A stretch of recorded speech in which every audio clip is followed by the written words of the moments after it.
Hello guys, welcome to mission possible with Azad. Guys, आज मैं आपसे एक ऐसे बात यानी कि एक ऐसे टॉपिक को शेयर करने वाला हूं जो कि हमारे व्यूअर्स और सब्सक्राइबर के लिए बहुत ही इम्पोर्टेंट होने वाली है। बात दरअसल ये है गाइस कि जब एक फ्रेशर इंसान पासपोर्ट के लिए सोचता है कि हमें भी पासपोर्ट बनवाना है तो ना जाने कितनी कंफ्यूजन उसमें क्रिएट हो जाते हैं उसके माइंड में कि यार हमें पासपोर्ट के लिए फॉर्म कैसे अप्लाई करना है। अगर हमने फॉर्म अप्लाई कर भी लिया तो हमें पासपोर्ट सेवा केंद्र कैसे जाना है और क्या क्या वहाँ पे प्रोसेस होने वाले हैं, इसके बारे में न जाने कितनी कंफ्यूजन बनी रहती है। सो गाइस, आज मैं इस वीडियो में इसी के टॉपिक के बारे में बात करने वाला हूँ। सो मेरे इस वीडियो में लास्ट तक बने रहिए क्योंकि गाइस मैंने खुद पासपोर्ट अप्लाई किया था और मैंने खुद विजिट भी किया हूँ। सो मैं अपना एक्सपीरियंस भी शेयर करने वाला हूँ। सो इस वीडियो में मैं आपको पासपोर्ट फॉर्म अप्लाई करने से लेकर पासपोर्ट ऑफिस जाने तक का पूरा एक प्रोसेस अच्छी तरीके से समझाने वाला हूँ। सो मेरे इस वीडियो में बने रहिए और अगर वीडियो अच्छी लगे तो इसे सब्सक्राइब करना ना भूलें।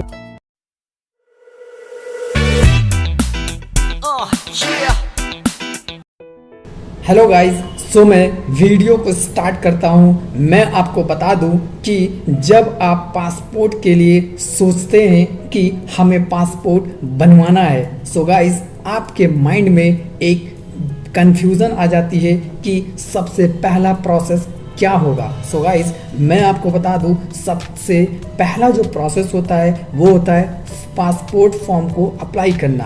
अब पासपोर्ट फॉर्म को अप्लाई करने के लिए जस्ट आपके पास में जो भी जन सेवा केंद्र होगा वहाँ पे आपको चले जाना है अपने डॉक्यूमेंट्स के साथ गाइस।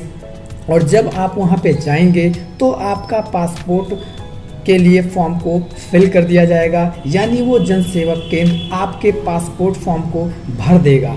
सो गाइस यहाँ पे पासपोर्ट फॉर्म भर जाने के बाद यहाँ पे सबसे बड़ी जो बात है यानी वो जो जन सेवा केंद्र है वो आपको 3 मेन बातों को बताएगा। सो गाइस वो 3 मेन बात कौन कौन से है जो कि जन सेवा केंद्र आपको फॉर्म भरने के बाद बताने वाला है। सो गाइस उस 3 मेन बातों को आपको अच्छी तरीके से अपने माइंड में स्टोर कर लेना है, यानी कि अच्छी तरीके से समझ लेना है, क्योंकि गाइस आपका पासपोर्ट यहाँ से रिजेक्ट हो सकता है या आपका पासपोर्ट नहीं भी बन सकता है अगर आप इन 3 बातों को दिमाग में अच्छी तरीके से नहीं बैठाएंगे। सो गाइस वो 3 मेन बात कौन कौन सी है। सबसे पहली बात है कि आपको किस पासपोर्ट ऑफिस में जाना होगा, ये सबसे पहली बात बताएगा। दूसरी मेन बात ये है कि आपको उस पासपोर्ट ऑफिस में किस डेट को जाना होगा। सो गाइस ये दूसरी मेन बात हो गई। और तीसरी सबसे मेन बात ये है कि आपको उस पासपोर्ट ऑफिस में किस टाइम पर जाना होगा। दोस्तों टाइम आपको 2 टाइप्स के मेंशन किए जाएंगे फॉर्म में ही। वो पहला टाइम होगा रिपोर्टिंग टाइम और दूसरा टाइम जो आपको मिलेगा वो होगा अपॉइंटमेंट टाइम। रिपोर्टिंग टाइम और अपॉइंटमेंट टाइम क्या होता है, एक सिंपल भाषा में मैं आपको बता दूं। जैसे कि मान लीजिए आपका रिपोर्टिंग टाइम 11 बजे है और जो आपका अपॉइंटमेंट टाइम है वो 12:20 से है। सो गाइस रिपोर्टिंग टाइम 11 बजे है, यानी कि आपको 11 बजे पासपोर्ट ऑफिस में एग्जैक्ट टाइम पे पहुंच जाना है।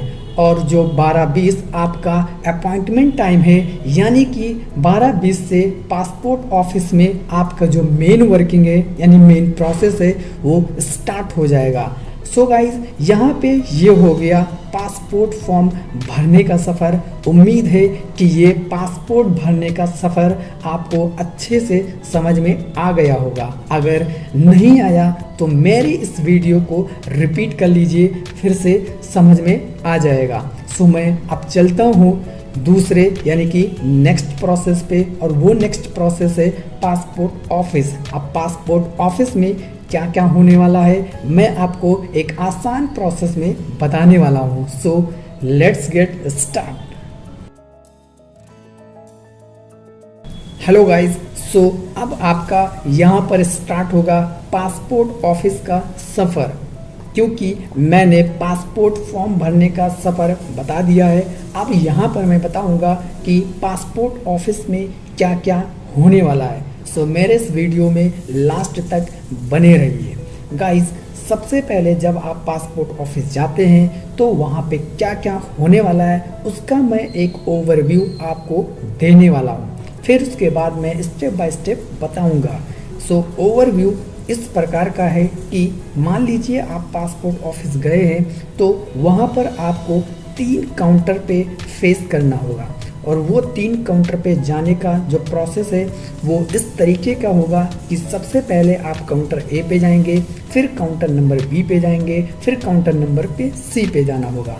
इस तरीके से काउंटर ए, काउंटर बी, काउंटर सी पे जाना होगा, और वहाँ से आपको सिंपली जब प्रोसेस हो जाएगा तो आपको सिंपली एग्जिट पर पहुंचा दिया जाएगा।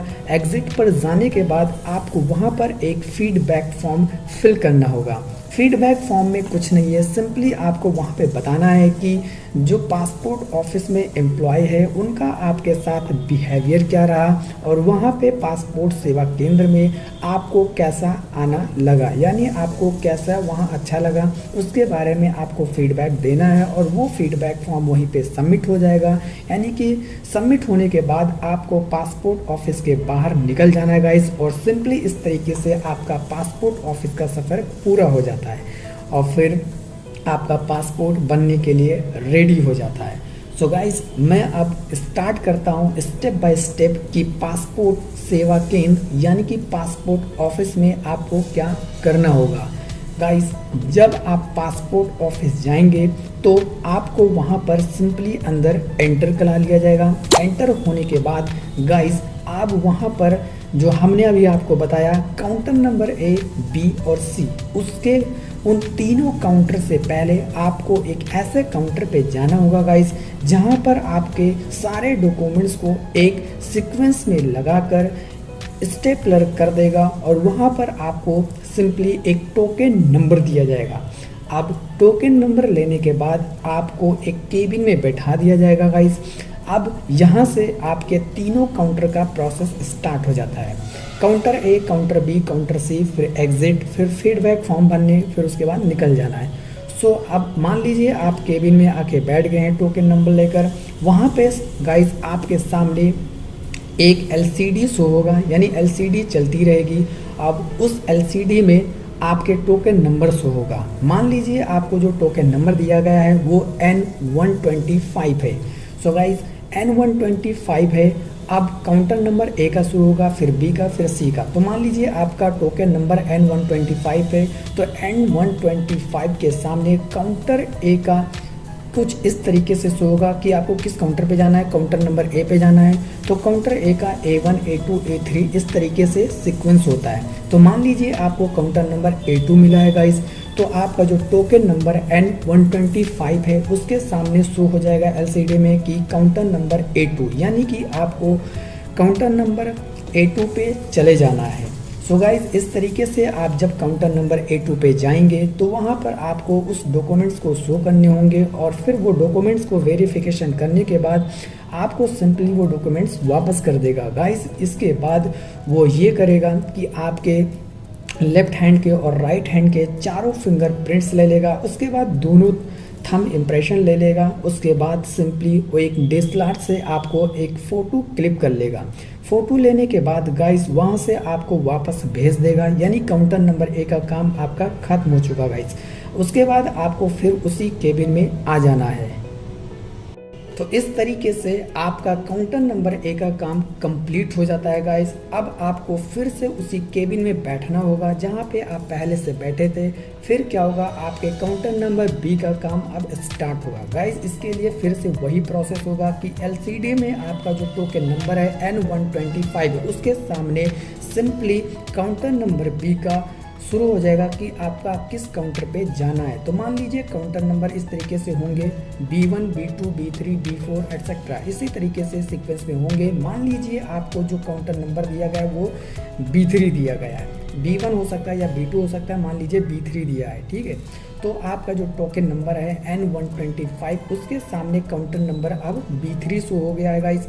तो अब B3 काउंटर पे आपको सिंपली चले जाना है और उस B3 पे जाने के बाद गाइस जो आपको डॉक्यूमेंट्स काउंटर नंबर ए पे दिए गए थे उसी डॉक्यूमेंट्स को वहाँ पे शो करना है और फिर वो आपके सारे डॉक्यूमेंट्स को वेरिफिकेशन करेगा। वेरिफिकेशन करने के बाद गाइस आपको वो सिंपली डॉक्यूमेंट्स को वापस कर देगा। फिर आपको वही डॉक्यूमेंट्स को लेकर केबिन में, उसी केबिन में सो गाइस इस तरीके से आपके काउंटर नंबर B का काम भी खत्म हो जाता है। आप सिंपली आपको उसी केबिन में वापस चले जाना है। केबिन में बैठेंगे जैसे आपके सामने फिर से वही LCD स्टार्ट होगा, यानी LCD शो हो रही होगी। अब आपके काउंटर नंबर C का काम स्टार्ट होता है गाइस। जैसे मान लीजिए आपके टोकन नंबर N125 ही था, टोकन नंबर तो सेम ही रहेगा, तो उस टोकन नंबर N125 के सामने अब काउंटर नंबर C स्टार्ट होगा। तो काउंटर नंबर C में भी ऐसे ही सीक्वेंस में होते हैं, जैसे कि 1 2 3 4 5। तो इसमें मान लीजिए आपको C4 मिला, यानी काउंटर नंबर C4 आपको मिल गया। तो LCD में आपके शो हो जाएगा कि टोकन नंबर 125 के सामने काउंटर नंबर C4 है, यानी कि अब आपको guys simply counter number C4 पे चले जाना है। वहाँ पे जाने के बाद गाइस अब यहाँ पे डिसाइड होगा कि आपका पासपोर्ट दिया जाए, यानी एक्सेप्ट किया जाए या रिजेक्ट कर दिया जाए।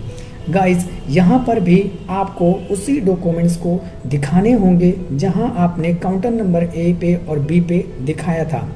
काउंटर नंबर C पर आपको डॉक्यूमेंट्स दिखाने के बाद वेरिफिकेशन करेगा। वेरिफिकेशन हो जाने के बाद सिंपली वो भी आपको सारे डॉक्यूमेंट्स को वापस कर देगा और फिर आपसे बोलेगा कि आप जा सकते हैं, यानी कि आपका काम हो गया है। गाइस इस तरीके से आपका काउंटर नंबर C का भी काम खत्म हो जाता है और सारे डॉक्यूमेंट्स को लेकर गाइस सिंपली आपको एग्जिट पर चले जाना है। एग्जिट पर जाएंगे आप, वहाँ पर गाइस आपको एक फीडबैक फॉर्म दिया जाएगा। उस फीडबैक फॉर्म में ये करना होता है कि जो पासपोर्ट ऑफिस सेवा केंद्र में आपका जो बिहेवियर रहा एम्प्लॉयर के साथ, या एम्प्लॉयर का जो बिहेवियर आपके साथ रहा वो कैसा रहा, या आप पासपोर्ट सेवा केंद्र आए हैं तो आपको यहाँ पे जो फैसिलिटी दिखी है या फैसिलिटी आपको जो दिया गया है वो आपके साथ कैसा रहा, वो फैसिलिटी आपके हिसाब से कैसा रहा। इसके लिए आपको सिंपली फीडबैक फॉर्म में भर देना है कि यस मुझे यहाँ पे अच्छा लगा, मेरा जो बिहेवियर रहा दोनों सबके साथ, या एम्प्लॉयर का जो बिहेवियर मेरे साथ रहा वो अच्छा रहा। इस तरीके से फीडबैक फॉर्म को आपको फिल कर देना है गाइस। उसके बाद वो फीडबैक फॉर्म वहीं पे सबमिट हो जाएगा और आपको सिंपली पासपोर्ट ऑफिस सेवा केंद्र के बाहर आ जाना है।